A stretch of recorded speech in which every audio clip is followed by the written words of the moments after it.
بنبدأ قصتنا برينتو اللي بيكون مغامر بسيط عايش في قرية منعزلة عن العالم الخارجي، وبيكون في منتصف العشرينات وحلمه انه يبقى مغامر عالي المستوى. المهم في يوم من الايام بيصحى بدري ويجهز نفسه وبيروح على النقابة عشان يشوف المهمات الجديدة. بيوصل هناك فعلا وبيكون معظم زمايله عاملين فرق وبيطلعوا للمهمات مع بعض الا هو، وده عشان رتبته ضعيفة ولسه مفيش حد بيرضى يضمه ليهم. وفعلا بياخد المهمة بتاعته وبيروح لمكان اسمه الديماس عشان يعمل المهمة. بيوصل هناك فعلا وبيدخل عشان يدور على غيلان او اي كائن ضعيف يقتله ويرجع بيه للنقابة، ولكن فجأة هو ماشي بيتفاجئ بوجود بوابة في الجدار وشكل لسه محدش يعرف عن المكان ده حاجة، وهو بيكون اول واحد يلاقيها. وبسبب كده صاحبنا بيفرح جدا وبيدخل عشان يشوف ايه اللي جوه، ولكن فجأة بتجيله حالة صدمة كبيرة. رينتو اول ما بيدخل بيلاقي تنين ضخم جدا واقف وعلى وشك انه ينقض عليه. الواد اتصمم في مكانه من كتر الخوف ومرعوب جدا من قوة الوحش ده. بيقول خلاص هي دي نهاية احلامي، انا مغامر فاشل ومهما حاولت قصاد الوحش ده عمري ما اعرف المس شعره منه حتى. رينتو خلاص استسلم لليأس والوحش بيجمع قوته وهجم عليه، وخلاص شكلها دي نهايته. بس هو يعني مش هيموت بالسهولة دي، ده بطل القصة يعني. لكن برضه التنين خلص عليه بضربة واحدة وحذفه من الوجود نهائيا. ولكن يا دوب الواد بيموت من هنا بيلاقي نفسه صحى تاني والوحش اختفى من قدامه.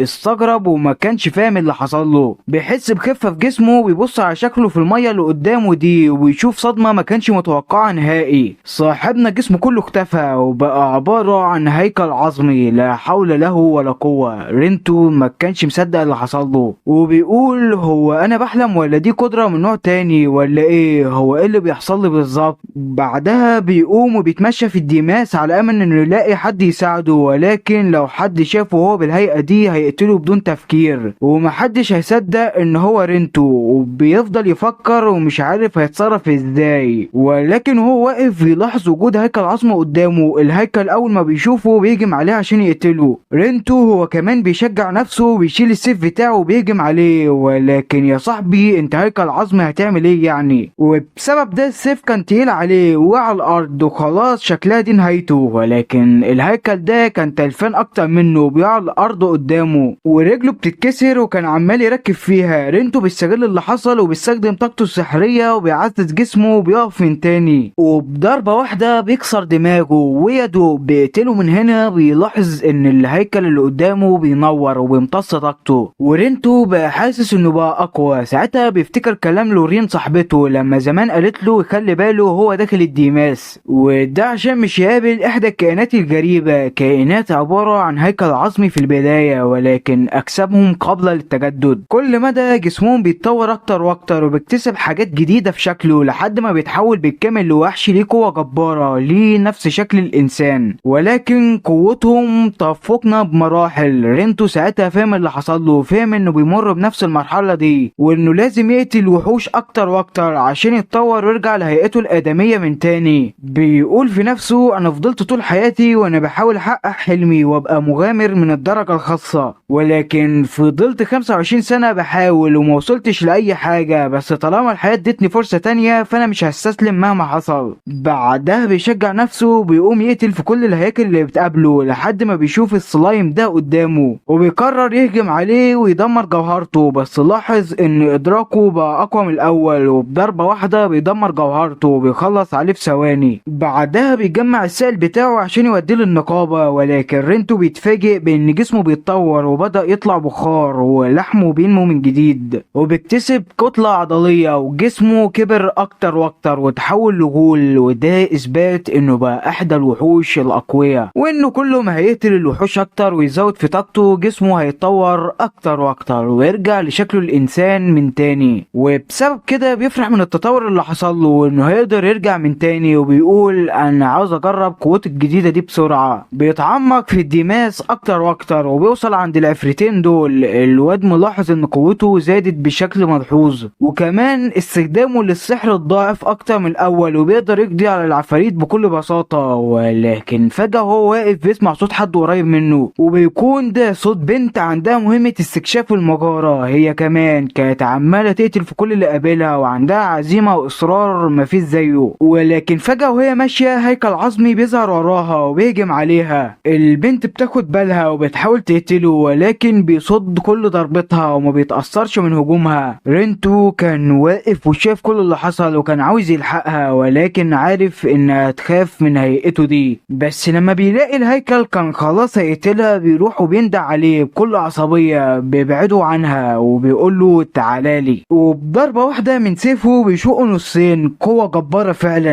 البنت اول ما بتشوف اللي حصل بتكون مرعوبة جدا وخايفة لرينتو يعمل لها حاجة، ولكن رينتو بيحاول يهديها، بيرمي السلاح من ايده وبيقول لها انا رينتو مغامر زيك بالظبط ومش عايزك تقلقي مني. فبتقوله طب يا عم وايه اللي عمل فيك كده وانت اتسخطت ولا ايه؟ فبيقول لها انا اصلا ميت بس مش عارف ايه اللي حصل لي وليه رجعت للحياة من تاني. انا ما صدقت حد اتعامل معاه، عشان كده عاوز اطلب منك طلب. خد الفلوس دي وهاتي بيها هدوم ليا عشان اغطي وشي واعرف ارجع للمدينة من تاني. البنت بتكون لسه مقلقة منه، ولكن بسبب طيبتها وانه انقذ حياتها بتوافق تساعده وبتروح تشتري ليه هدوم وبتودعه وبتقول له هروح اشتريها واجيلك على طول. فبيقول لها تمام وبيفضل مستنيها وبيقتل في شوية وحوش كده عما تيجي. ولما بتوصل للديماس بيروح يقابلها من تاني، بتكون جابت ليه كل حاجة هيحتاجها وبتقول له قيس وقول لي ايه رأيك.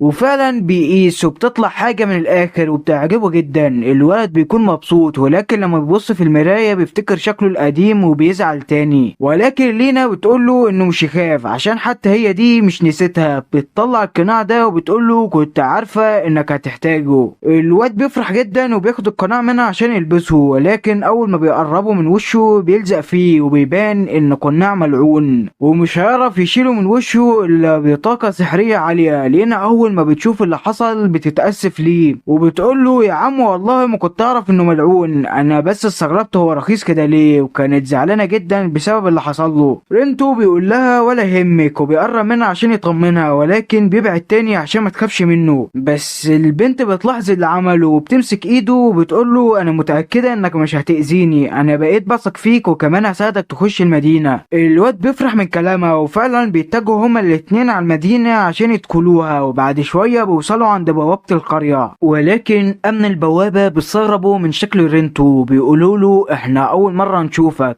هنا، انت مين بالظبط يا عم انت؟ الواد بيطلع ليهم كارنيه النقابه بتاعه، ولكن محدش فيهم بيصدقه عشان القناع اللي على وشه مريب جدا. لينا وقتها بتفسر ليهم ان وحش اصابه في المغاره عشان كده هو مش عارف يتكلم، والقناع اللي على وشه ده ملعون وما يعرفش يشيله. الحارس وقتها بيتاكد من كلامها بعد ما يحاول يشيل القناع ولكن مش بيعرف، وبعدين بيسمح ليهم يخشوا المدينه. ولكن يا دوب بيدخلوا من هنا لينا بتبص جنبها عشان تقول له ان هم نجحوا نجاح باهر في المهمة دي، بس بتلاقيه اختفى من جنبها سابها بدون اي مقدمات، وده عشان ما يسببش ليها مشاكل لو حد عرف حقيقته. البنت بتفضل تدور عليه في كل مكان ولكن بدون اي فايدة. بعدها بقى لورين كانت قاعدة في البيت مستنية رينتو يرجع بفارغ الصبر، قلقانة عليه جدا وخايفة لا يكون حصل ليه حاجة. وفي الوقت ده بتسمع صوته وهو بيخبط على الباب على طول تعمل نفسها نايمة، وده عشان ما تبينش ليه انها كانت مستنية ولا حاجة. رينتو هو كمان اول ما بيخش بيلاقيها نايمة وبيحاول يصحيها عشان يحكي لها كل اللي حصل. البنت بتفوق فعلا وبتتصدم اول ما بتشوف شكله، ولكن بتكون متأكدة ان ده هو رينتو صديقها بسبب معاملته ليها. بتسأله انت ايه اللي حصل لك يا رينتو؟ الواد بيحكي ليها كل حاجة، وساعتها بتفتكر الكلام اللي قالته قبل كده عن الاشخاص اللي بيتحولوا لهياكل العظمية، وفعلا فهمت اللي حصل ليه. وبتقول له انا معاك يا عم مش هسيبك، اتحولت لغول اتحولت لشيطان،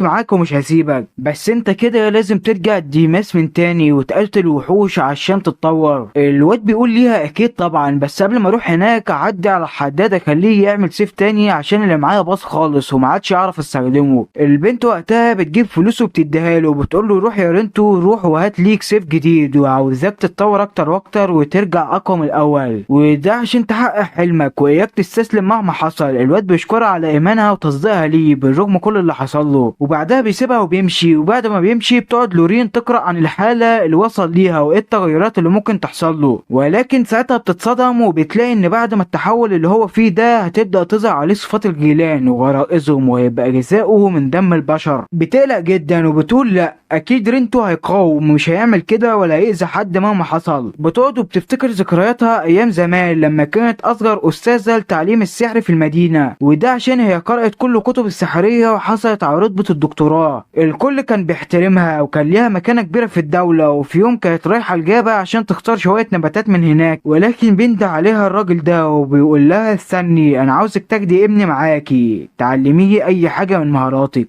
لورين فعلا بتوافق وبتقول في نفسها ان دي شيء جميل عشان تتسلى في الطريق. وبيوصلوا فعلا على الغابه وبتفضل لورين تدور على النباتات اللي هي عايزاها عشان ترجع المدينه، ولكن بتتقابل مع الواد ده وبيكون جاي ليها وكان جامع كل النباتات وحاططها في اكياس، ودي نفس الطريقه اللي هي عايزاها بالظبط. بتستغرب من اللي عمله وبتقول له انت ازاي مبتدئ وعارف الاساسيات ديت، ولكن فجاه الواد بيركز قدامه وبيقول لها في حد جاي خليك ورايا، وده عشان يحميها. وفعلا بيظهر العفريت ده وكان هيهجم عليهم، ولكن الواد بيواجهه وبيخليها تستخدم سحر النار على العفريت وتقتله في ثانيه واحده. وساعتها تتاكد انه مش مبتدئ ولا حاجه، ولكن النقابه بعتته معاها عشان يخلوا باله منها لو حصل حاجه. وشكلها ابتدت تعجب بيه ومهاراته وبتطلب منه يفضل جنبها ويعلمها كل حاجه يعرفها. وفعلا الواد بيوافق وبيفضل معاها لحد اليوم ده. ويا ترى مين الواد ده بقى؟ ايوه هو رينتو اللي بيكون صديق طفولتها. وليرين بتكون متاثره جدا من اللي حصل له، ولكن هي عارفه انه عنده عزيمه واصرار جامدين وانه هيرجع احسن من الاول. رينتو هو كمان كان رايح عشان يعمل سيف جديد وبيقابل البنت دي بيوري لها السيف بتاعه وبيقول لها انا عاوز اعمل سيف جديد. فبتقول له تمام ايه مواصفات السيف اللي انت عاوزه؟ قول لي بقى انت بتستخدم الطاقه الروحيه ولا السحريه ولا البدنيه؟ فبيقول لها الثلاثه. عاوز سيف يستحمل كل حاجه. البنت بتتصدم لان قله القلائل بس هما اللي بيعرفوا يستخدموا التلات طاقات. ما بتقولوش اي حاجه، بتاخد منه الفلوس وبتقول له استنى عشان الحديد يسلمك سيف مؤقت تستخدمه عما يخلص السيف بتاعك. وفعلا بياخد منه السيف وبيتجه على الديماس من جديد. اول ما بيوصل بيلاقي واحد بيحارب في سلايم ولكنه مش قادر يسيبه ولا يعمل ليه اي حاجه. رينتو وقتها بيتدخل وبضربه واحده بيخلص عليه وبيحمي الراجل ده قبل ما يحصل له حاجه. بعدها بيكون سايبه وماشي، ولكن نانو بيندى عليه بيقول له استنى يا باشا انا عاوز انضم ليك وابقى المساعد بتاعك. رينتو بيقول له انا للاسف مش عاوز حد معايا، يلا كمل في طريقك. بس الراجل بيكون مصمم بيقول له بالله عليك خدني معاك، انا اول مره ادخل ديماس في حياتي، انا عندي مطعم شغال فيه ولكن الضرايب اتراكمت عليه ولازم اجيب فلوس باي طريقه، وده عشان اسدد اللي عليا ومحلي ما يتقفلش واترمي في الشارع انا وعيلتي. بالله عليك خليني معاك وما تكسرش ابه قدام عياله. رينتو بيتاثر من كلامه فعلا وبيقول له تمام يلا حصلني. بعدها بيكمل وماشي في المكان وبيوصلوا في الحته دي. نانو بيقول له الحق بص كده في باب هنا، يلا نروح للنقابه ونقول لهم على مكانه. ولكن رينتو بيقول له لا لازم نستكشف ونشوف جواه ايه الاول. الواد بيوافق وبيقول له يلا بينا. بيدخلوا فعلا ونانو بيكون ماشي قدامه ولا همه اي حاجه، ولكن فجاه رينتو بيلاحظ وجود تعويذه انتقال وبيندى على نانو عشان يوقفه، ولكن كان خلاص وقف على التعويذه والواد اختفى من قدامه. رينتو قلق جدا عليه وبيروح هو كمان وبيحصله، ولكن اول ما بينتقل بيشوف صدمه ما كانش متوقعها نهائي. بيلاقي الواد مرمي على الارض وقدامه هيكل عظمي عملاق وشكل الوضع مش مباشر خالص يا صاحبي. الواد بيكون مرعوب من شكل الهيكل ده ومش عارف يعمل ايه. بيستخدم طاقته الروحيه على امل انه يصيبه ويقضي عليه، ولكن ضربته ما كانش ليها اي لازمه ولا بتاثر فيه. فبيستخدم طاقته السحريه برضه وما بتاثرش فيه. فبيقول طالما لا ده نافع ولا ده نافع فانا هراهن بكل اللي اقدر عليه. بيدمج الطاقتين في السيف بتاعه وبيقول تعالى لي يا عظمه انت. بيهجم عليه بسرعه كبيره جدا وبيضرب رجله بكل ما اوتي من قوه، وفعلا الضربه بتاثر فيه وبيكسر رجل الوحش وبيقع قدامه على طول. بيستغل اللي حصل وقبل ما يقوم بيديله القاضيه اللي بتخلص عليه. لا جامد. بعدها بيروح يفوق نانو، واول ما بيفوق بيشوف الهيكل وهو مدمر. بيتصدم بيقول له انت ازاي قدرت تقتله؟ انا ممتن ليك عشان انقذت حياتي المره التانيه، انا مش عارف اشكرك ازاي يا صاحبي. رينتو وقتها بيطلع الجوهره اللي لقاها وبيديها له، بيقول له خدها وسدد ديونك وارجع لحياتك من تاني وما تنساش تبقى تعزمني عندك في يوم من الايام. الراجل اول ما بيسمع الكلام ده كان في قمه السعاده وبينهمر في دموع الفرحه. بيقول له صدقني تاني، مش هنسى جميلك اللي عملته معايا ده طول حياتي يا صاحبي. رينتو بيقول له تمام يا عم ولا يهمك ويلا بينا قبل ما يحصل حاجة تاني. بيطلعوا بره فعلا وبيرجعوا المدينة من تاني، ولكن رينتو وهو كان راجع البيت كان حاسس بحاجة غريبة. عينه بتتغير، الدنيا بتلغوش وغرائز الغول بتظهر على وشه. بيكون معادش شايف قدامه وبقى عاوز يشرب دم بأي طريقة. أول ما بيخش البيت وبيشوف لورين قدامه بدون أي مقدمات بيحضنها. البنت مش فاهمة حاجة، بتقوله انت بتعمل ايه، هو ايه اللي حصل لك بالظبط، ولكن هوبا رينتو بيعضها وصابها إصابة خطيرة وكان خلاص هيقتلها. البنت على طول بتستخدم سحرها عليه في آخر لحظة وبتنيمه، وكانت عارفة ان ده هيحصل في يوم من الأيام وغرائز الغول هتشتغل عنده محدش هيعرف يوقفه. بتقوله انا ما عنديش مشكلة باللي انت عملته ده، بس عايزاك يعني لما تصحى تبقى تعتذرلي من اللي انت عملته. ما عنديش مشكلة ان انا اموت على ايدك، ولكن لما تكون في وعيك الاول وبيبان على لورين ملامح الطيبة والحزن. المهم تاني يوم رينتو بيصحى من النوم وبتبقى لورين جنبه ما نامتش لسه. بيفتكر كل اللي حصل وبيتأسف لها على كل اللي عمله. بيقول لها انه مكانش في وعيه وما يعرفش هو عمل كده ازاي. انا عارف انك مش هتعرف تسامحيني، ولكن لورين بتقوله كنت عارفة ان ده يحصل من البداية. بعد ما انت مشيت قرأت في الكتب تاني عن حالتك وعرفت انك هتعمل كده، وكمان عرفت ازاي اوقفك. ولكن ما تقلقش يا عم، انا معاك وهوقفك كل ما تحاول تعمل حاجة، بس خلي بالك انا عاوز استكشف الجسم ده اكتر واكتر واعرف ايه هي قدراته، وانت طبعا هتساعدني في ده. الواد بيقول لها بس كده ده انا تحت امرك يا ست الكل، انا موافق انك تختبريني في اي حاجة وكل حاجة انت عايزاها. فبتقول له تمام يلا بينا، وبتاخده على المعمل بتاعه وبتختبر جسمه على السموم والاكل وكل حاجة. وبتتصدم من اللي شافته، اتضح ان جسمه الحقيقي ده ما عادش زي البشر، ما بيتأثرش بالسموم وكمان ملوش اي رغبة في الاكل او النوم، ولكن كانت لسه رغبته متعطشة للدماء زي ما هي. عشان كده لورين بتديله القنينة دي، بتقوله ده دمي، حطيت عليه تعويذة هتخليك من نقطة واحدة تشبع على طول، وبكده ما عدناش هنخاف منك. الواد بيجرب فعلا وطلع زي ما قالت، وما عادش ليه اي رغبة في قتل حد ولا يشرب دمه. المهم بعدها بتقوله انت لازم تغير هويتك يا رينتو وتسجل في النقابة باسم جديد عشان تبعد الشبهات عنك. لو الناس عرفوا الحقيقة اللي انت رينتو نفسه هتفضل متلاحق ومحدش يثق فيك وهيعتبروك عدو ليهم. عشان كده عاوزاك تروح للنقابة وتسجل باسم جديد كأنك شخص لسه جاي للمدينة. الواد بيقول لها بس يعني كده هبدأ من الصفر وهتبقى رتبتي من الطبقة الحديدية وهبقى زي اي حد لسه اول مرة يستكشف الديماس في حياته. لورين بتقوله مش مهم، انت دلوقتي قوتك اكبر بكتير وعندك خبرة اعلى، وطالما عملتها مرة فانت تقدر تعملها كل مرة. الواد بيتحمس من كلامها فعلا وبيقول لها تمام هعمل اللي انت قلت عليه. وفعلا بيروح على النقابة من تاني وبيشوف صاحبته ميشا هناك هي اللي بتستقبل طلبات المستجدين. بيروح عندها وبيسجل اسمه كمغامر جديد وبيخلي نفسه نفس الاسم ولكن بلقب عيلة لورين. ميشا اول ما سمعت الاسم اتصدمت وبيبان عليها الزعل فجأة. الواد بيسألها مالك انت اتغير لونك كده ليه، فبتقول له انت ليك نفس اسم صديق ليا دخل الديماس من كام يوم ولسه مرجعش، حاولت ادور عليه واستنيته كتير ولكن مفيش ليه اي اثر وانا خايفة لا يكون حصل ليه حاجة. رينتو بيكون عارف انها بتتكلم عنه ولكن ما يقدرش يوضح ليها اي حاجة. وبعد ما بيخلص كلام معاها بياخد القرن الجديد بتاعه وبيتجه للديماس عشان يتطور اكتر واكتر ويعرف يرجع لهيئته الادمية من تاني ويقول لكل الناس على اللي حصل له وما يبقاش خايف من حاجة. بيوصل فعلا وبيقرر يستكشف نفس المكان اللي فيه بوابات التنقل اللي شاف فيها الهيكل العملاق قبل كده. بيوصل هناك وفعلا بيلاقي بوابة تانية غير اللي كان فيها الهيكل، وفعلا بيروح عندها وبينتقل لمكان تاني، ولكن بيروح مكان مش لقى فيه اي حد قدامه ولا فيه اي صوت في المكان. بيلاحظ ستارة قدامه وبيروح يشوف اللي وراها، بس بيستغرب من اللي شافه. بيلاقي جثة نايمة على السرير ومش فاهم مين ده وايه اللي موته هنا. واثناء ما كان واقف يبص على الجثة في امان الله بيسمع صوت بينادي عليه. بنت ظهرت من العدم والعالم شكلها مرعب ونبرة صوتها مخيف خالص وبتقول له انت ايه اللي جابك هنا، ايه اللي خلاك تتعدى حدودك وتوصل للمكان ده، طالما عرفت مكان بوابات التنقل فخلاص دي نهايتك وانت لازم تموت دلوقتي. الواد كان لسه واقف ومش فاهم اي حاجة، مين دي وازاي صغيرت فجأة وبتتكلم كده ليه. كان لسه هيجم عليها ولكن البت بتفعل طاقة سحرية مهولة وبتضرب بيها الواد. من قوة الضربة بيطير من قدامها وبيخبط في الجدار وبيكون معادش قادر يتحرك وعمال يقاوم ويحاول يقوم ولكن وما عادش قادر. البنت هي كمان كانت لسه هتجمع طاقتها وتقتله، ولكن في اخر لحظة بتشوف جسمه والتشوهات اللي فيها، بتبص ليه كده وشكلها فهمت اللي حصل له وعرفت انه اتحول لغول. وبقى بيشوف اماكن بوابات التنقل، بتقوله طالما لسه ما قلتش لحد في النقابة على مكان البوابات فانا هسيبك تعيش ومش هعمل لك حاجة، واسفة يا عم على اللي حصل لك، عشان كده انا هعوضك باللفافة دي. بتقوله دي خريطة سحرية بتسجل اي ديماس انت بتدخله، يلا بقى عشان وقتك خلص معايا.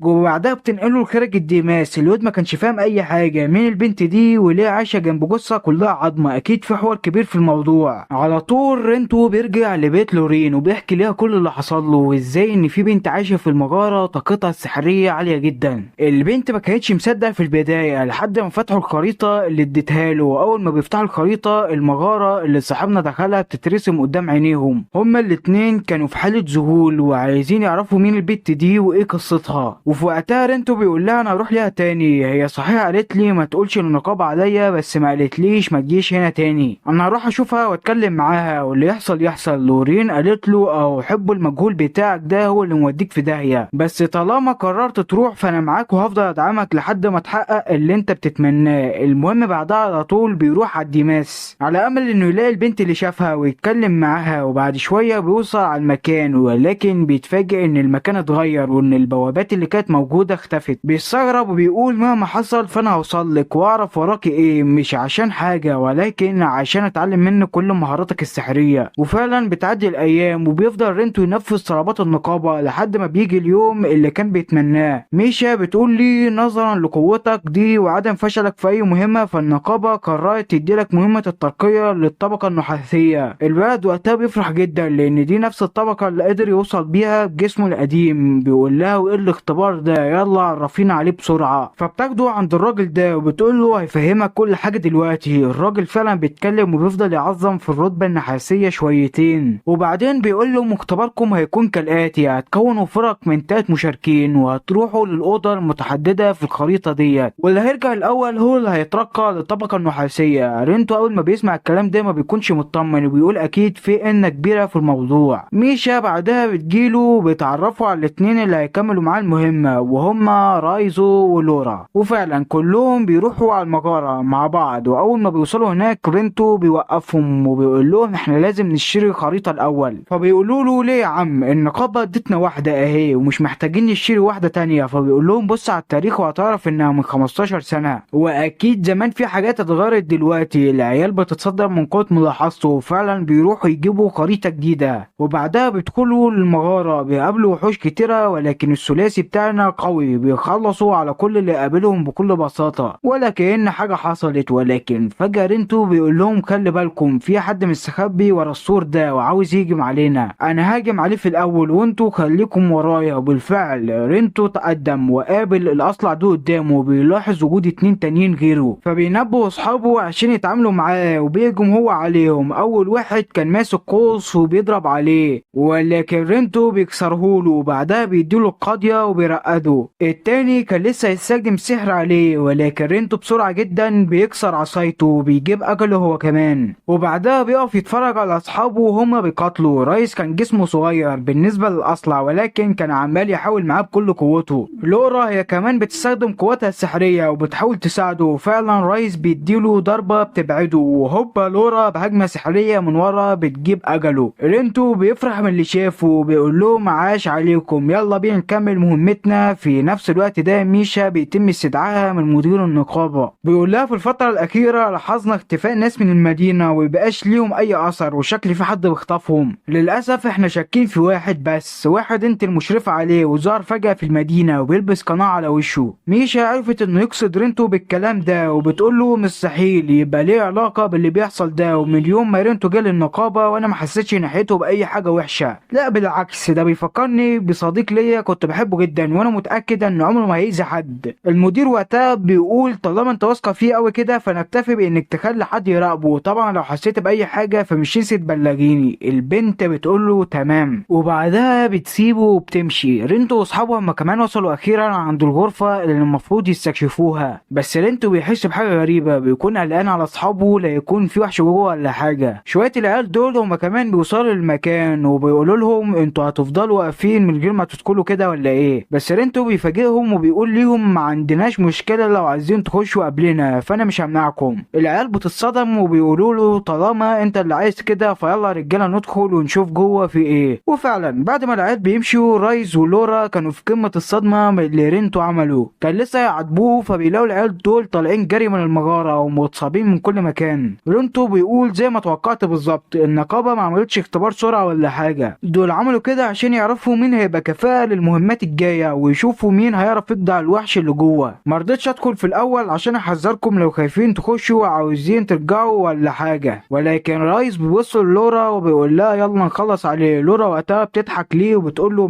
معاك ومش هسيبك. وفعلا بيستعدوا وبيدخلوا هما التلاته للمغاره وبيشوفوا سلايم عملاق واقف قدامهم على طول، بيعملوا خطه ويبداوا في تنفيذها هما التلاته. رايز بيهاجم وبيشتت انتباه الوحش ده، عما لورا تجهز هجمتها السحريه اللي هتقضي عليها بيه. اما رينتو فهيقف يحميها عشان ما تتصابش وهي بتحضرها. وفعلا الواد كان عمال يهجم على الوحش بكل قوته ولكن مش قادر عليه، عمال يقطع فيه من كل مكان، ولكن ده سلايم ومش بيتأثر من هجماته. لورا وقتها بتقول لرينتو روح ويساعده وانه مش يقلق عليها عشان هي هتبقى كويسه. وفعلا رينتو بيهجم على الوحش بكل عصبيه ويقطع فيه من كل مكان والوحش مش عارف يعمل معاه اي حاجه. لورا هي كمان اخيرا كانت جهزت هجمتها وبتضرب عليه الضربه الاخيره اللي من قوتها بتسيح قدامهم، ورينتو بيكسر جوهرته وبيقضي عليه، وكلهم بيكونوا فرحانين من اللي عملوه وانهم كده خلاص انتقلوا للطبقه النحاسيه. وعشان كده بيروحوا يستلموا القناعات الجديدة بتاعتهم وبعدها بيروحوا للنقابة. رينتو بيودع اصحابه وبعدين بيروح يقابل ميشا، واول ما بتشوفه بتقوله انا عاوزاك تقولي الحقيقة، انت ايه اللي حصل لك وتحولت شكلك كده ازاي؟ ما بيردش عليها وبيعرف انها خلاص عرفت حقيقته. بتقوله والله يا عم انا مش عايزة اي حاجة ولا اقول لحد حقيقتك خالص، بص انا عاوز بس اطمن على صاحبي الوحيد. بعدها بتاخده جوه وبتعرفه باللي المدير قاله وان هو شاكين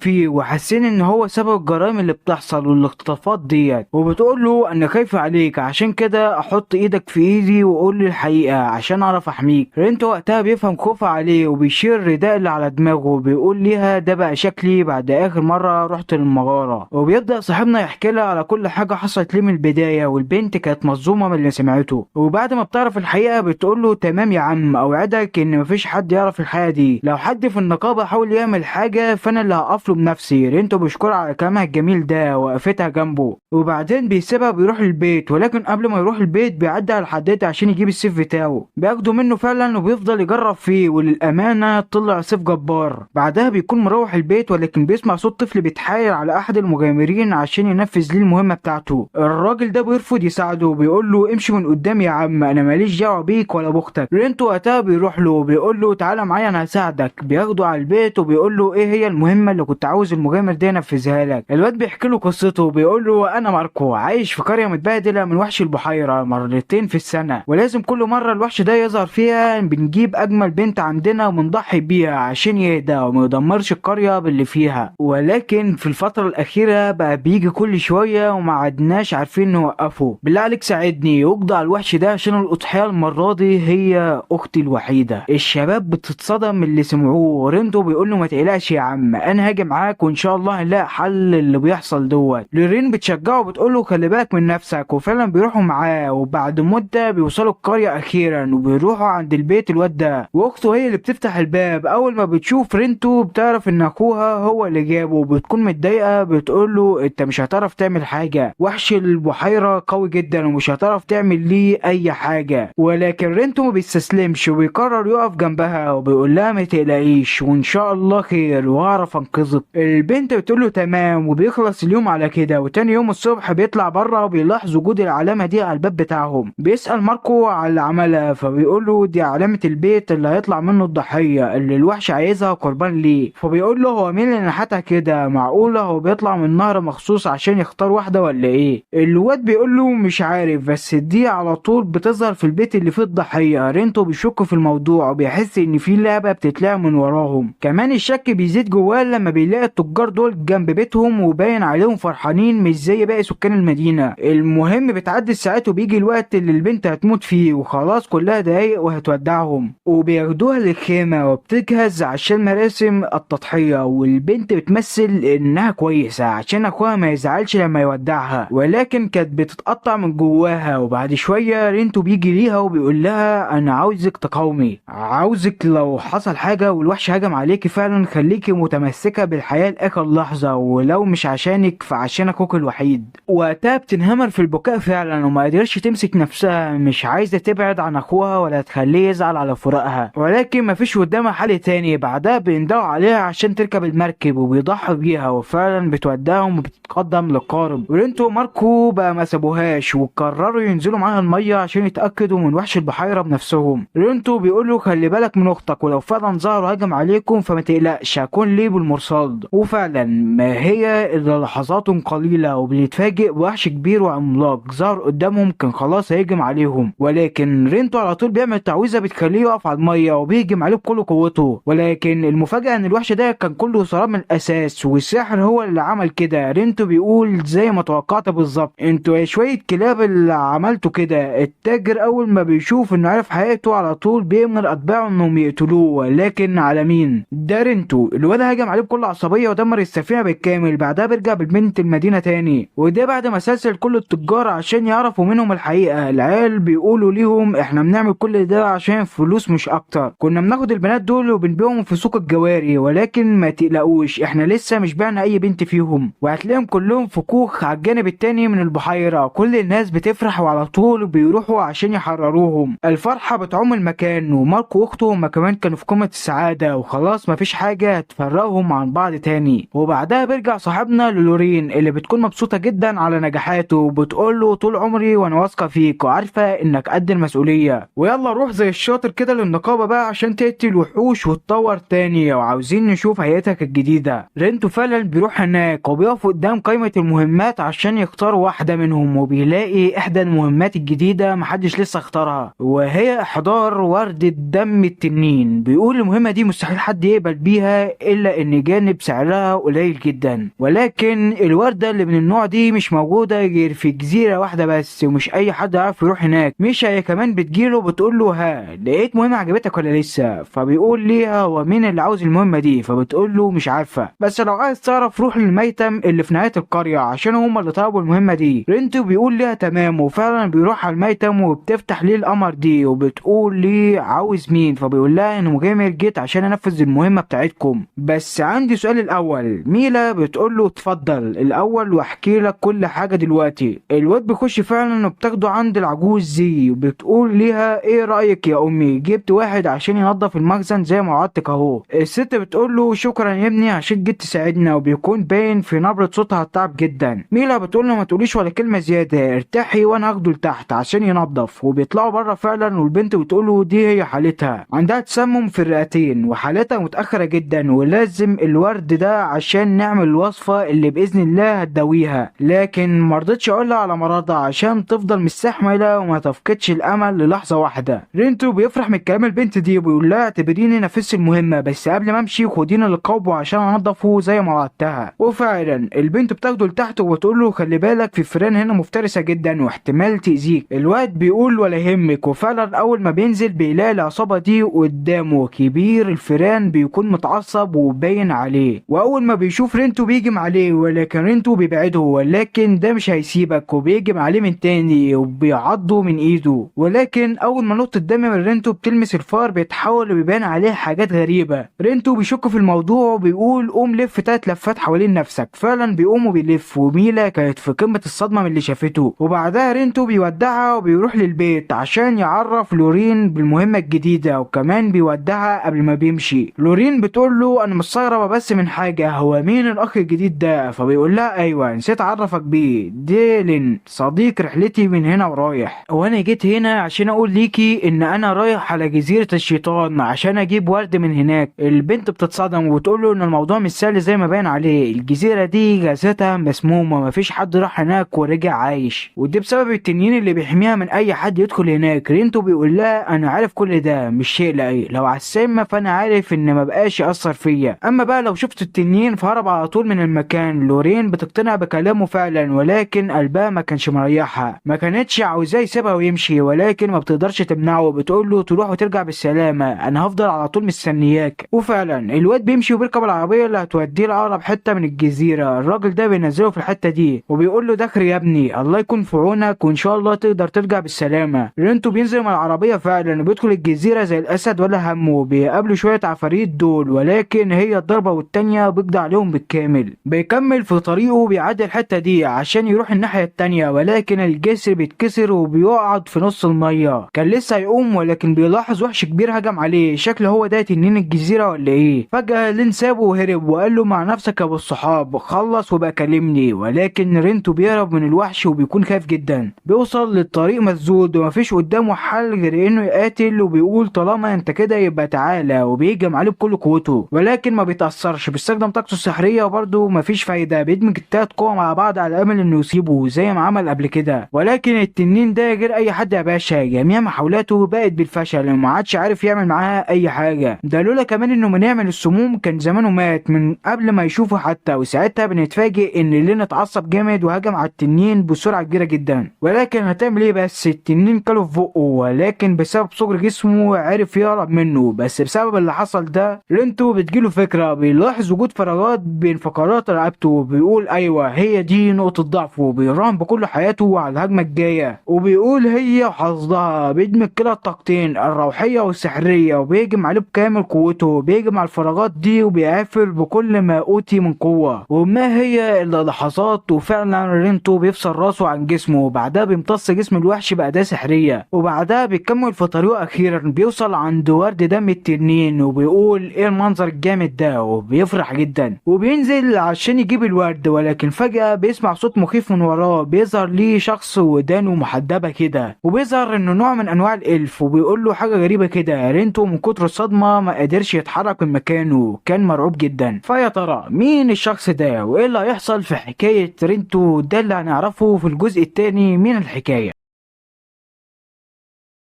نبدأ قصتنا بجالفين وهو بيستفيق من النوم وبيستكشف العالم الجديد اللي هو انتقل ليه، وبنفهم منه انه انتقل للعالم ده كتعويض ليه من الحاكم بسبب الغلطة اللي هو عملها. بس بنعرف ان هو انتقل للعالم الجديد ده مقابل ذكرياته في حياته القديمة، وده عشان يعلم مهاراته. وبنشوفه بعدها وهو في الغابة، وطبعا زي ما الحاكم قال مش بيكون فاكر اي حاجة من حياته القديمة، ولكن بتفكره القايمة السحرية بكل اللي حصل وبتوري له المهارات اللي عنده واللي بنعرف من خلالها انه مستدعي. وبيقرر جالفين انه يروح لاقرب قرية عشان يسجل في النقابة. واثناء ما هو في الطريق بنعرف ان القايمة دي هي الحكمة بتاعته، وانه من طلباته كان انها تبقى مرافقته في العالم ده واللي بيكون اسمها ميلفينا. لكن كالفين مش قادر يستدعيها لانها من مرتبة عالية جدا ومحتاج يقوي من نفسه عشان يستدعيها. بعدها بيوصل جالفين للنقابة وبيطلب التسجيل فيها، واثناء التسجيل كان هيكتب تصنيفه الحقيقي في ورقة التقديم واللي هو مستدعي، ولكن ميلفينا بتوقفه وبتقول له ان رتبة المستوى نادر جدا ولو هو كتبها هيلفت الانظار بسرعة. فبيدرك كالفين خطورة الموضوع وبيقرر ان هو هيسجل نفسه برتبة السحر الاخضر، وعشان هو لسه بادئ يتصنف في الرتبة اف واللي هي بتكون اقل الرتب. وبتقول له الموظفة اللي في النقابة انه ما ينفعش يطلب مهمات اكبر من رتبته اللي بدرجة واحدة، وبتقول له كمان انه لو اختارها وفشل فيها هيدفع عقوبة كبيرة، فلازم يكون موضوعه في اختيار مهامه. فالحل الوحيد عشان يترقى انه ياخد 10 مهمات ورا بعض وينفذهم. بعدها بيطلب منها كالفين تديله قائمة المهمات لمبتدئ زيه، واللي منها بيختار كالفين انه يقتل 2 سلايم. وهو كده كده محتاج انه يجرب قوة المستدعي بتاعته على مخلوقات زي السلايم كتجربة. وبيشتري كالفين عصاية سحرية بمعظم الفلوس اللي معاه عشان يحارب بيها الوحوش. وبعدها بيروح فعلا لمكان متواجد فيه مجموعة من السلايم الازرق وبيساتر بيهم جدا وبيهجم عليهم، ولكن بيتصدم من سرعتهم وبيقدر واحد منهم انه يوقعه. فبيقوم كالفين وبيقرر انه هيبطل هبل وهيقاتل بجدية، وفعلا بيسرع من ضرباته وبيضرب السلايم. وساعتها بتكون نقاط الصحة الخاصة بالسلايم قلت واللي بتخليه قابل للترويض، وبيقدر كالفين انه يروض وبيفرح جدا ان هو نجح في الترويض. وبيقرر ان هو يسمي السلايم ده كلوتو. وبعدها بيستكمل كالفين وكلوتو قتال السلايم اللي هيسلموهم للنقابة بعد ما يخلصوا. بنعرف ان حاليا مفيش اي رتبة او مستدعي في العالم ده غير كالفين، وان اعلى اللي موجودين حاليا هم في رتبة بي وجي، والزيادة في قوتهم ضعيفة جدا عكس كالفين اللي بيقدر يزيد من نقاطه ضخمة جدا بسهولة. وكمان اي حد مرتبط بسحره زي كلوتو كده هيزيد هو كمان. وبيروح بعدها عشان يستأجر غرفة نوم بالفلوس اللي اخدها من النقابة، ولكن بالصدفة بيشوف شخص بيبيع عبيد من الالف الف انواع تانية. وبيبص في عين واحدة منهم واللي لقاها كلها حزن، ولكن بعدها بيسيبها ويمشي. وبعدها بيفضل جالفن يقتل في الوحوش ويعلي مستواه هو وكلوتو. وبيقدر جالفن انه يفعل مهارة يخفي بقى مستواه الحقيقي،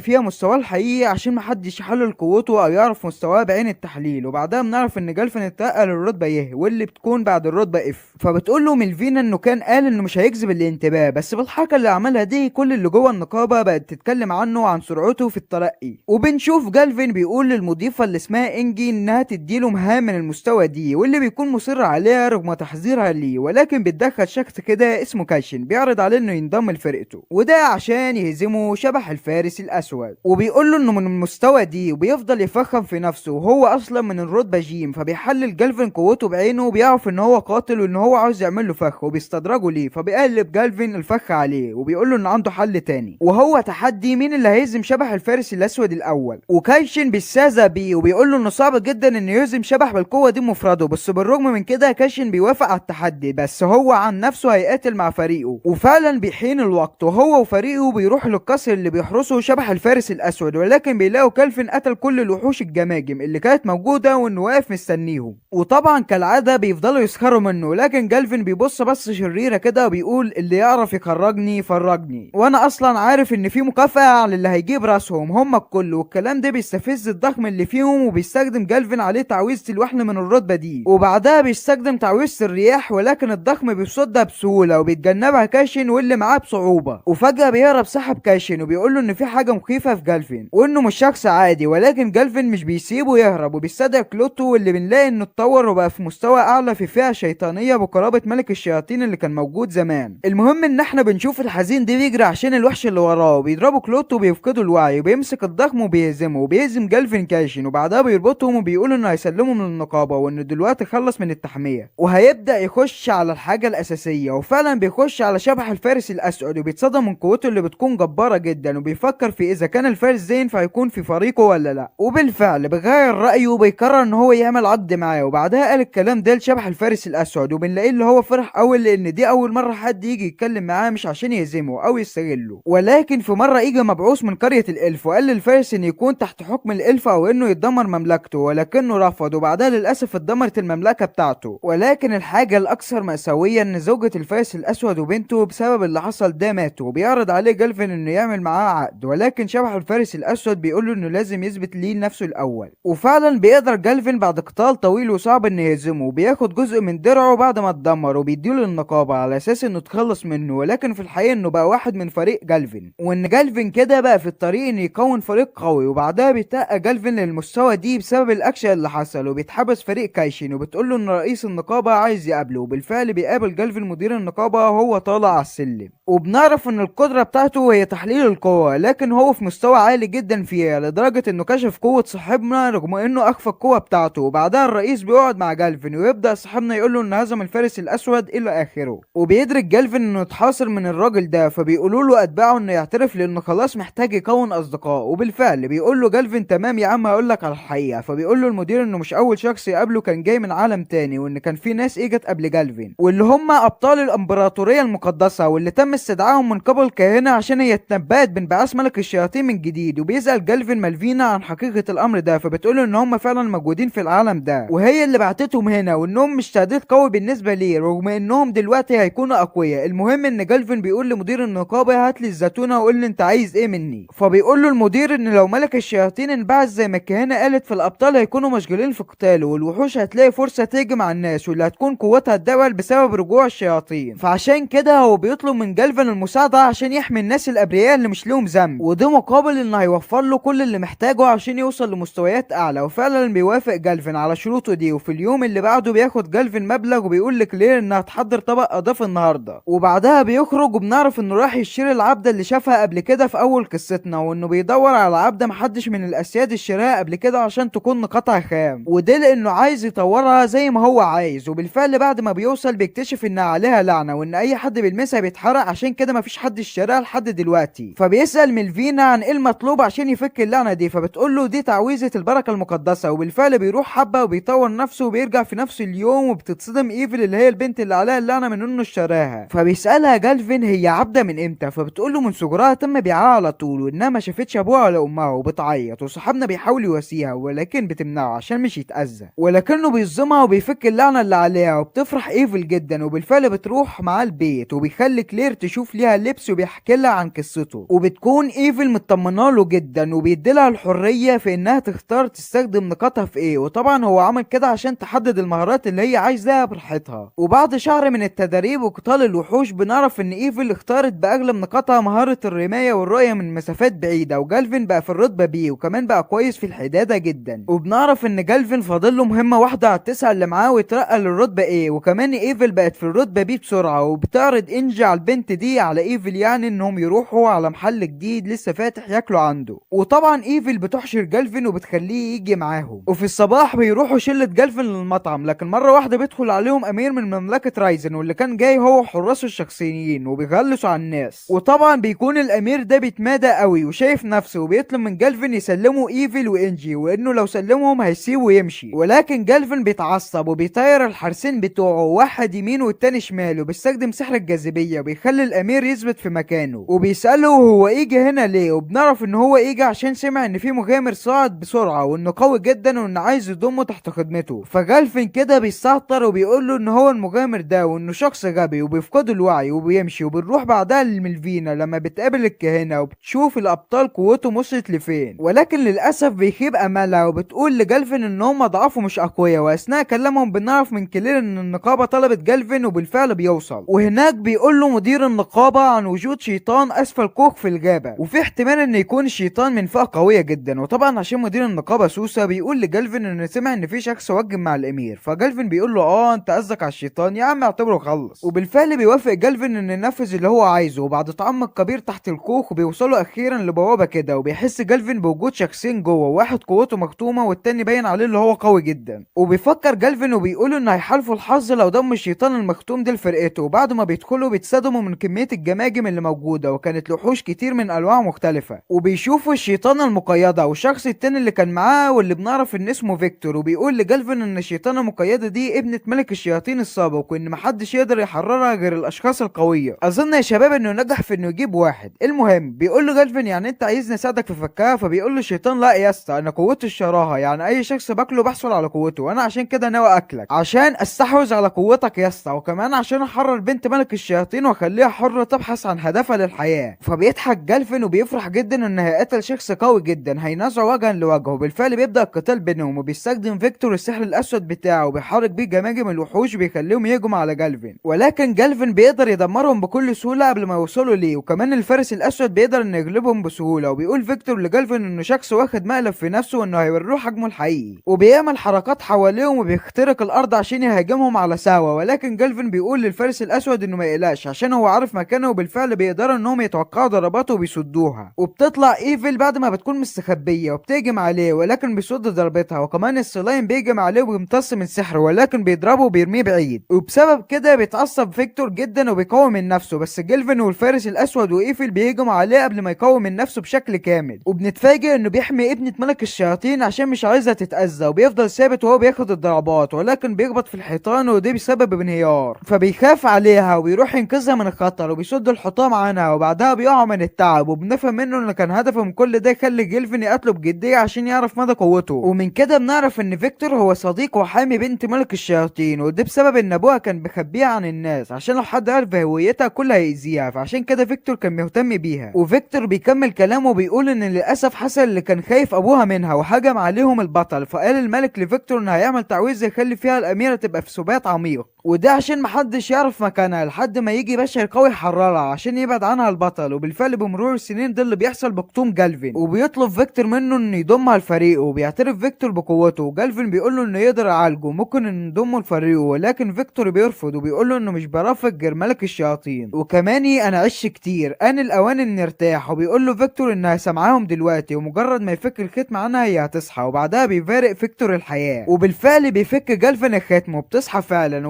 وبتعيط لانها خسرت فيكتور كمان زي ما فقدت ابوها. وبيطلع جالفين من الكوخ وبيخفي القرون بتاعت بنت ملك الشياطين عن طريق تركه معينه كده، بيكون اسم البنت دي هو سيرا. بعدها بيمشي جالفين وبيحتفلوا كلهم بترقيته اخيرا للرتبه ايه. وبتقعد سيرا تفتكر ذكرياتها مع فيكتور بعد ما الكل نام، وبتتوعد انها تكون اقوى هتخليهم فخورين بيها. وبعد مرور الوقت بتعلى مستويات جالفين وفريقه، وبتلبس سيرا قفازين من درع فيكتور عشان بتحس لما بتعمل كده انه بيقاتل معاها. وبعدها بيقول جالفين انه تعب جدا الفتره دي وانه جعان وعاوز ينام، ومره واحده قال انه عايز ياكل رز. وطبعا محدش يعرف في العالم ده ايه هو الرز، ولكن جالفين بياخد اجازه وبيذهب في رحله لمدينه توراج اللي موجود فيها نبات شبه الرز كده. هما في الطريق بيهجم عليهم قطاع طرق، ولكن جالفين بيقول لسيرا انها تروح تلعب معاهم عشان هو مش عنده رغبه في قتال حد. وبالفعل ابتدت سيرا انها تهزمهم كلهم وبتذلهم قوتها الكبيره. وبعدها جالفين بيربطهم وبيروح يوديهم لمديريه النقابه بتاعه البلده دي، واللي بنعرف ان العصابه اللي هجمت عليهم هي عصابه الرياح السوداء، وان قائدهم في المستوى ال70 والمطلوب من صاحبنا انه يقضي عليه. ولكن الموضوع ده بيبقى صعب لان زعيمهم قدام الناس بطل شعبي، وان في مشاكل هتحصل بين البلاد لو راحوا قبضوا عليه كده. وعشان كده بيخلي جالفين سيرا تستشهد اي حد مستوى عالي قريب، واللي بنفهم منه انه كان عارف ان الابطال هيكونوا في المدينه دي في التوقيت اللي هو فيه. والفعل بيتفق مع مديريه النقابه انها تدي المهمه دي للابطال بحيث انه يستغل سمعتهم كابطال وبيمنع اي مشاكل تحصل بين البلاد. وبنروح لاعضاء تانيين من عصابه الرياح السوداء وهم بيحاولوا يفرقوا بنت عن امها عشان يعذبوها، لكن هنا بيوصل جالفين وفريقه وبيقضي عليهم وبيحرروهم. وبعدها بيروحوا لزعيم العصابه، وطبعا زعيم العصابه بيقول لجالفين انه هيستمتع بالقتال ده عشان جالفين قوي وكده. فراح جالفين قال اضحك يعني ولا اقول لامه ايه ده. وجالفين بيقول ان هدفه الرئيسي هنا انه يقابل الابطال مش اكتر. وبالفعل بيكونوا الابطال في الخارج وبيقابلوا السلايم بتاع جالفين وكانوا هيهجموا عليه، ولكن بتوقفهم البنت اللي انقذها الفين قبل كده وبتقول لهم انه رفيق المغامر اللي انقذها. وبيوصلوا للمكان اللي فيه جالفين وبيلاقوا اعضاء عصابه الرياح مضروبين جامد واقعين على الارض، بس بيفكروهم هم المغامرين اللي انقذوا الناس. ولما بيمشوا بيلاقوا جالفين وفريقه قدامهم، وطبعا الابطال بيفكروهم هم عصابه الرياح السوداء. وطبعا بتحصل حوارات كتير بينهم، وفرقه جالفين بتمثل ان هم الاشرار وبيستعدوا الابطال لقتال ملحمي ما بين جالفين. وصاحبنا بيقول لفرقته انه هيواجههم لوحده ومحدش منهم يتدخل اثناء المعركه. استكمل قصتنا لما جالفين بيقول لفريقه انه هيواجههم لوحده ومحدش منهم يتدخل اثناء القتال، وفريقه بيقول له ان مستواهم اقل منه لكن هم فريق كامل فهزيمتهم هتكون صعبه. في الوقت ده قائد الابطال بيقول لهم لازم نكسب المعركه ونهزم عصابه الرياح السوداء وبيشجعهم. وفعلا بتبتدي المعركه بينهم وبين جالفين وبيهجم على واحده منهم وبيسرق المهاره بتاعتها عشان يستخدمها في القتال. والبطل تويا بيتعصب وبيهجم عليه، وباقي فريقه بيعالجوا صاحبتهم ميامي في الفريق. وتويا بيستمر في الهجوم على جالفين بكل قوته، وفجاه جالفين بيعمل جدار وبيفصل بينهم لكن سيستونا بتدمره بضربه واحده. وفجاه جالفين بيهاجمهم بضربه قويه جدا وبيتصدوا لها بصعوبه، وبعدها بيفعلوا مهاره الاعماء وجالفين ما بيكونش شايف حاجه، وبالفعل بينجحوا في تثبيته بالجليد لكن جالفين بيفك نفسه بسهوله. وبسبب كده تويا بيتعصب وبيخرج كل قوته، وباقي فريقه بيساعده وبيهجموا على جالفين وبيثبتوه. ميامي بتخرج وحش عملاق وبتهجم عليه، ولكن المفاجاه ان جالفين بيصد الهجوم باستخدام المهاره اللي نسخها من ميامي وبيستخدم قوته وبيدمر التعويذه وبيقدر انه يحرر نفسه. وبعدها بيهجموا عليه تاني بكل قوتهم، ولكن جالفين بيهزمهم واحد ورا واحد مما ادى ان الابطال اغمى عليهم. ولما بيفوقوا جالفين بيقول لهم على كل حاجه وانهم مش عصابه الرياح السوداء ولا حاجه، ولكنه كان الهدف من قتالهم انه يجس نبضهم ويعلمهم بعض المهارات ويحسن مستواهم. وتاني يوم بيتم نقل عصابه الرياح السوداء عشان يتحبسوا، وجالفين بيشكر ميستو وبيقول لها انه هيغادر المدينه قريب. وبعدها بيتوجه هو وفريقه لمكان عشان يتدربوا فيه على حاجات كده. وتاني يوم بيقابل الابطال قبل ما يغادروا المدينه وبيديهم ميداليات هديه قبل الوداع، وبيركبوا السفينه وبيمشوا. بعد كده سيرا بتيجي وبتقول لجالفين ان ملكه توراج عايزه تشوفه، وبعدها بيروح فعلا رفقه فريقه للقلعه وبيقابل الملكه وبنعرف ان اسمها تسوباكي، وبتشكر جالفين على تطهير توراج من المجرمين وبتقول له انه لو عايز اي حاجه في اي وقت يبقى يطلبها. وجالفين بيقول لها خلصانه وبيمشي من المدينه بالانتقال الاني وبيرجعوا لمدينه بارس. واول حاجه جالفين بيشتريها هي فيلا وبيقعدوا فيها، وبيعين جالفين 2 من اللي انقذهم في توراج في الفيلا كموظفتين. وبعدها جالفين بيروح ينام لكنه بيفتكر ميلفينا وبيحاول يستدعيها، وبالفعل بينجح في استدعائها. وتاني يوم بيقعدوا ياكلوا مع بعض، وميلفينا بتقول له ان هي راحت له المكان اللي هو كان قاعد فيه بس مش لقيته، فبيقول لها جالفين انه ساب الفندق واشترى الفيلا دي ليه، بس فجأة جيرارد بيسأل كالفين عن هوية البنت دي، فميلفينا بتقوم تقف وبتعرف عن نفسها، وبيتصدموا كلهم لانها اظهرت نفسها اخيرا عشان هم كانوا بيسمعوا صوتها بس. وبتقول لكالفين بما انك نجحت في استدعائي فلازم تاخد مكافأة، وبتديله مهارة النجمة الذهبية واللي بتمكنه لو انه اتلقى ضربة قاضية ومات يرجع للحياة تاني، بس المهارة دي مرة واحدة في الشهر ممكن يستعملها. وكمان ميلفينا بتدي لكالفين فرصة انه يستدعي بطل من عالم تاني. وبعد كده ميلفينا بتتدرب مع سيرا عشان تعلمها شوية مهارات، وبنشوف كالفين هو بيفكر هل هيستدعي حد ولا لا، وبيقعد مع ميلفينا وبيسألها ليه بيتم استدعاء ابطال رغم ان هي ممكن بسهولة تقضي على ملك الشياطين. وبتقول له ان ملوك الشياطين عندهم مهارة خطيرة جدا وبيكون لها تأثيرين، التأثير الاول بيكون مضاعفة قوة الشر عندهم لدرجة انها بتشوه شكلهم، والتأثير التاني هو الغاء اي ضرر مهما كانت قوته. وبيستغرب كالفين وبيسألها امال هيتهزموا ازاي، وبتقول له ان المهارة دي بتشتغل على سكان العالم ده فقط، عشان كده بنستدعي ابطال من عالم تاني واللي بيكون عندهم القدرة في التأثير في ملوك الشياطين عشان قوتهم مختلفة عن اي شخص في العالم ده. وبيكون كالفين محتار بسبب انه عايز يستدعي بطل من عالم تاني، وميلفينا بتقول له ان في طريقتين للاستدعاء، الاولى هو انك تستدعي بطل بذكرياته كلها زي ابطال ديرميس كده، والتانية انك تستدعي شخص قبل ما يموت بلحظات وبيكون الشخص ده فاقد لذكرياته كلها عن العالم بتاعه، ودي هي الطريقة اللي كالفين انتقل فيها للعالم ده. وكمان الطريقة دي بتمكنك من اختيار شكلك والمهارات اللي هتستخدمها. فكالفين بيقول لها هل ينفع اختار الشخص اللي انا عاوز استدعيه، فبتقول له لا عشان الموضوع بيتم بشكل عشوائي خالص. وبيجي الليل وكالفين بيجمع الفريق بتاعه وبيقرر يستدعي بطل جديد ينضم الفريق، وبيشرب كالفين جرعة التعافي عشان الموضوع يستهلك كل المانا اللي عنده، وفعلا بيبدأ في الاستدعاء. والموضوع بيكون صعب جدا بس بالرغم من كده بيتمكن كالفين من انهاء الاستدعاء. بس المفاجأة انه بيتم استدعاء طفلة صغيرة وبنعرف ان اسمها سايكي، وبعدها كيلفين بيعرف نفسه وسايكي بتسأله هل هي فعلا انتقلت لعالم اخر، وبالفعل بتتأكد سايكي وبتكون فرحانة جدا وبتبكي من الفرحة. وبعدها كالفين بيفقد الوعي بسبب استهلاك كل قوته السحرية في الاستدعاء، وبنعرف ان سايكي كانت على وشك الموت في المستشفى، وقبل ما تموت بيتم استدعائها للعالم ده، وبنشوفها وهي بتستكشف العالم الجديد اللي هي انتقلت ليه، وبتكون فرحانة جدا بسبب انها رجعت تمشي تاني. بعدها كالفين بيروح ليها وبيقول لها ان هو برضه كان مستغرب لما يجي هنا ومش كان عارف يعمل اي حاجة في الاول، ولكن اتدربت كويس لحد ما بقيت المغامر الاقوى هنا. وبعدها بيقول ليها ان لو هي مش عايزة تقعد معاه عادي، بس بتنفعل سايكي وبتقول لا انا عشت طول حياتي مريضة لحد ما انت جبتني هنا، انا هفضل على طول معاك عشان ارد لك الجميل ده. فبيتفائل كالفين وبيقول لها ان هي هتبقى اخته الصغيرة قدام الناس عشان محدش يستغرب. وتاني يوم بيخرجوا للغابة عشان يعلوا مستواهم، وكالفين بيستخدم مهارة مشاركة الخبرة الخاصة بيه وبيشاركها على موظفينه، وبسبب كده مستواهم بيزيد بسرعة بسبب قوته، وباقي فريقه بيقتلوا الوحوش اللي في الغابة، وبسبب كده مستوى الكل بيعلى بسرعة رهيبة جدا. لكن فجأة بتحس ايفل بوحش بيقرب منهم، وبتقول لكالفين ان الوحش ده اسمه ذئب الظل، وبالفعل الوحش بيظهر قدامهم وبيهجم عليهم، لكن كالفين بيتصدى ليه وبيعمل معاه تعاقد، وسايكي بتكون فرحانة جدا. ودي ليه يا عزيزي المشاهد؟ لانها بتحب الحيوانات جدا. واثناء ما كانوا قاعدين فريق اورد بيكونوا في الغابة ويقابلوهم، وبيكونوا بيتدربوا في الغابة عشان عندهم مهمة من الرتبة بي، لكن سيرا جيرارد بيقول له انهم قتلوا كل الوحوش اللي في الغابة. وايفل بتستخدم مهارة الكشف عشان تتأكد، وبالفعل ما بتلاقيش ولا وحش في الغابة، وبسبب كده اورد وفريقه مش هيعرفوا يكملوا المهمة. وكالفين بيتأسف لاورد على اللي عمله في الغابة، واورد بيقبل اعتذاره وبيقول له انه جمع فريق قوي جدا وانه يقدر دلوقتي ينجح في امتحان الرتبة اس. بعد كده كالفين وسايكي بينضفوا السيب عشان يكون مرتب، وبنعرف انه هيكون رفيق سايكي، يعني هما الاتنين هيكونوا ثنائي. وفي اللحظة دي كالفين بيقول ان ليو كان مخبي عليه موضوع الامتحان عشان يستدعيه فجأة، لكن ايفل بتطمنه وبتقول له انه نجح في كل المهمات اللي اخدها، وده هيكون اول امتحان بالنسبة لكالفين. المهم ان سايكي بتسمي الوحش اليكس، وكمان بتبقى عندها مهارة بتفهم بيها لغة الحيوانات. بعد كده بنشوف جيرارد بينادي على سايكي عشان ده وقت التدريب بتاعه، وبيقضوا وقت ممتع مع بعض. وبيجي الليل وكالفين بيقول ليهم ان في لصوص محاصرين القصر، وسيرا بتقول ان جيرارد بيحرس غرفة ايلي ولوكا، وكالفين بيقول لهم ان مستوى اللصوص قليل جدا. وفجأة كالفين بيقول لسايكي واليكس ان هيقوموا بالمهمة دي اللي هي هزيمة اللصوص يعني، وفعلا بيوافق على المهمة. وكالفين بيديها السيف بتاعه وبنروح للصوص، والقائد بتاعهم بيقول ان هما لازم يقتلوا كالفين عشان مش يقف قدام مدينة رايزن، وبيهجموا على القصر، ولكن سايكي لهم بالمرصاد وبتنجح في القضاء عليهم. وكالفين بيقول للسلايم ينظف المكان، وبيقول لسيرا انه هيستخدم الحد الادنى منطقة شفاء على اللصوص عشان يسلمهم للنقابة. وبنروح بعدها القائد اللصوص اللي بيحاول يستدعيهم عشان ينسحبوا، ولكن كالفين بيروح ليه وبيقول لهم ان هم مش هيجوا عشان احنا هزمناهم وكلهم. وفجأة قائد اللصوص بيقول له ان هو اكيد اللي هزم القائد كريستوف زعيم عصابة الرياح السوداء، وان الابطال المقدسين مش هزموه ولا حاجة، حاجة، والقائد بيتعامل معاه تمام بعد الرغي الكتير اللي هو قاله. بعد كده بنروح لحكام مدينة رايزن العسكرية، والامبراطور زلت رايزن بيكون عامل اجتماع، وفجأة ازجار ابن الامبراطور بيقول له اكيد جمعتنا عشان تتكلم عن فشل كريستوف اللي اتهزم على ايد كيلفين. وترايزن قائد جيش وحوش الشياطين بيقول انه كان معلق امال كبيرة على كريستوف وفريقه، والامبراطور بيقول لهم ان هم في مشكلة خطيرة جدا بسبب اللي هيحصل حرب بين الدول الثلاثة ضد دولتهم. وقائد جيش الوحوش بيرحب بالحرب وبيقول احنا مجهزين بالاسلحة الحديثة على عكس بقية البلاد التانية اللي كانت بتنعم بالسلام، واحنا كده هنقدر نهزمهم بسهولة، وكمان نسيطر على الثلاث دول ونوحد القارة كلها. فجيلمارا بتقول ان توحيد القارة هدفنا النهائي، ولكن ده مش وقته خالص. والقائد اسجارد بيأيد فكرة الحرب هو كمان، وبيقول ان الدول الثلاثة ضعفاء جدا قدام القوة المرعبة اللي مخبيينها للحرب. بعدها بنشوف صاحبنا جالفين هو متوجه لقرية القرف مع الفريق بتاعه، وهنا بتحس ايفل بشعور غريب وكأنها كانت هنا قبل كده. فبيقول لك جالفين يمكن عشانك نص الف عشان كده بتحس انك كنت هنا قبل كده. وبنعرف سبب توجه جالفين لقرية القرف، وده لما كان بيتكلم مع مدير النقابة قبل ما يبدأ الرحلة بتاعته، واللي عرفنا ان اللصوص دول تبع ترايزن، وان ترايزن بتخطط لحاجة وعمالة بتعمل نشاطات ومشاكل على حدودها، والمشاكل دي مع الدول المجاورة ليها، ومن الدول دي هي دولة جوان واللي بيكون الالف تحت حمايتهم. وهنا بيفكر جالفين في الموضوع وبيقول ان هم بيعملوا كده عشان يحصلوا على العبيد. وفجأة مدير النقابة بيصدمنا لما بيدي لجالفين رسالة من ملك الوحوش جوان، وانه هيقابله شخصيا عشان يجتاز اختبار الوصول للرتبة اس، وعشان جالفين يوصل للرتبة اس محتاج موافقة حاكمين على الاقل. وهو بالفعل اخد موافقة الملكة تسوباكي من تراب، وبنعرف ان الملك يونهارت سمع كل المدح اللي صدر عن جالفين، وان الملك الوحوش ده غادر الرحلة في صغره عشان يتعلم القتال. والصدمة انه مرجعش منها غير وهو الرتبة اس. فبيقول جالفين انه اكيد هيبقى قوي جدا، ولسه بتقول له ايفن انه لازم مش يرخي دفاعه. بنلاقي سهم اتحدف ناحيتهم اللي كان صادر من جنود الالف. فبيقول لهم جالفين انه جايب امر من الملك، وبيوري لهم الرسالة اللي معاه، وبيعتذر شيخ القرية نيرس بس مرة واحدة بيتصدم لما بيشوف ايفل، وبيقول لها يومل ازاي انت لسه عايشة. بعدها بيحكي لهم ميرليس انهم كانوا عايشين حياتهم الطبيعية في قرية الالف مسالمة، لكن في يوم من الايام تم هجمتهم بواسطة ملك التنانين الناري، وده احد ملوك التنانين العظماء، واللي كان طالب منهم انهم يقدموا الالف اللي اهانته واذلته، والا قريتهم هيخليها رماد. ولكن للاسف محدش عارف مين اللي اغضبته لحد دلوقتي، واللي واقف قدامه ساعتها كان فتاة اسمها يوميل، واللي قالت له سيب اهل القرية في حالهم ووجه كل غضبك عليا انا. وهنا بيعجب التنين الناري بيها وبيقرر انها تكون عروسته، وهنا هياخدها معاه. وبعد مرور الوقت بيلاقوا الالف جثة يوميل واللي بتكون في الغابة، فبيخافوا لحسن التنين الناري يهجم عليهم تاني، وبيقرر انهم هيسيبوا مكانهم وينتقلوا لمكان تاني. وده السبب ان الراجل اتصدم لما شاف ايفل عشان هي شبه يوميل جدا.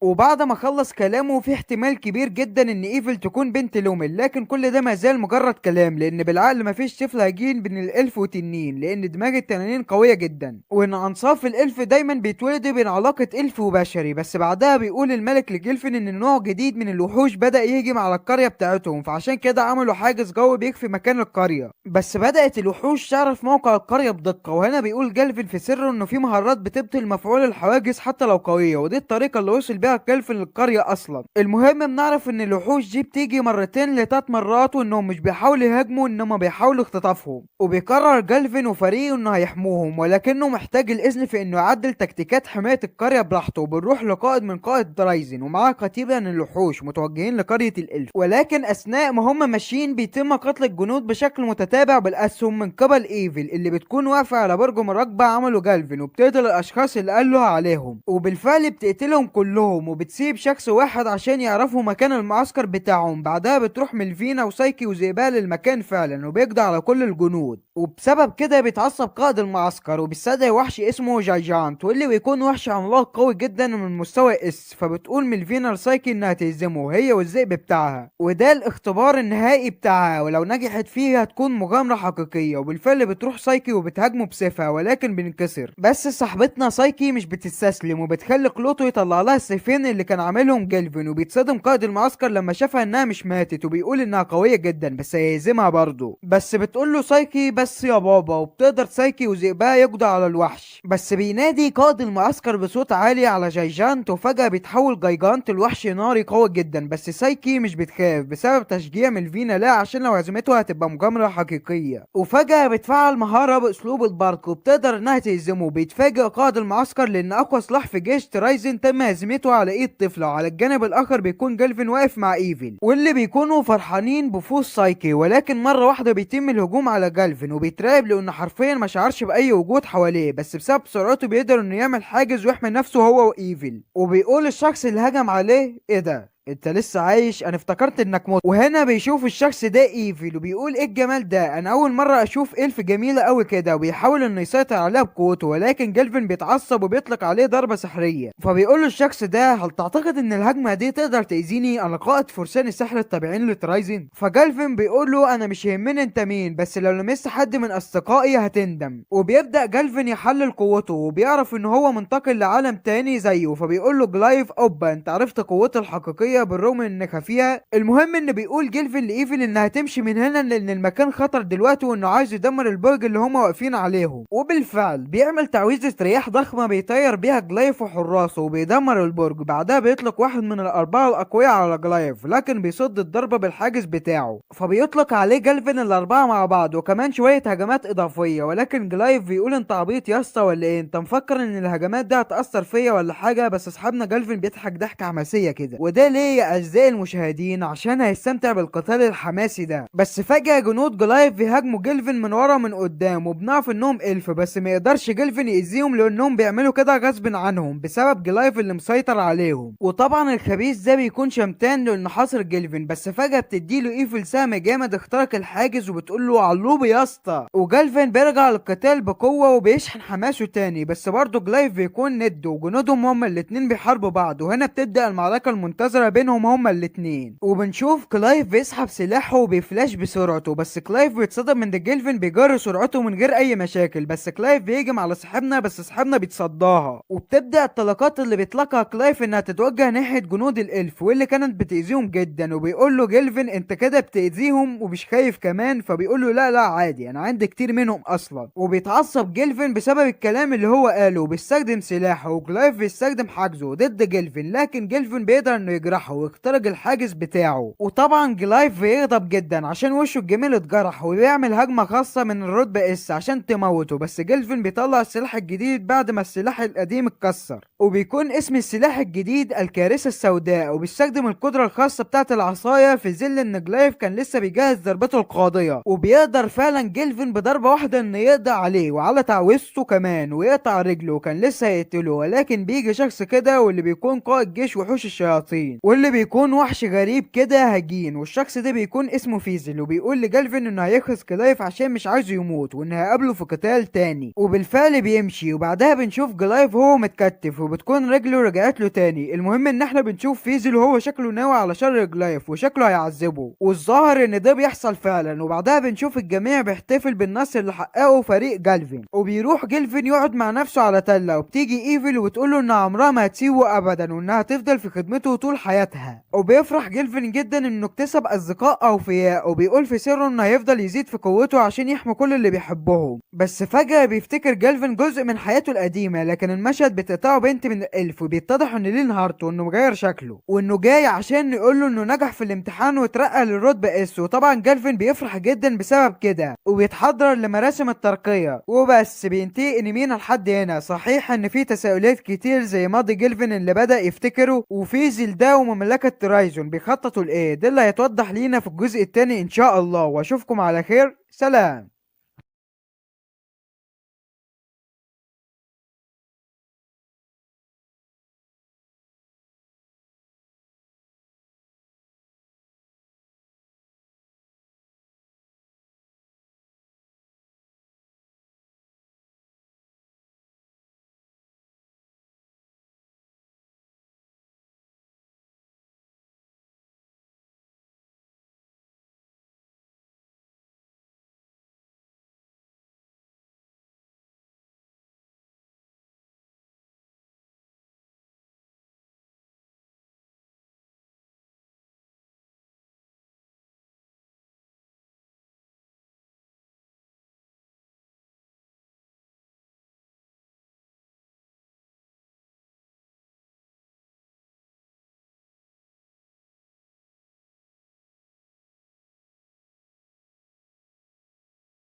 أنا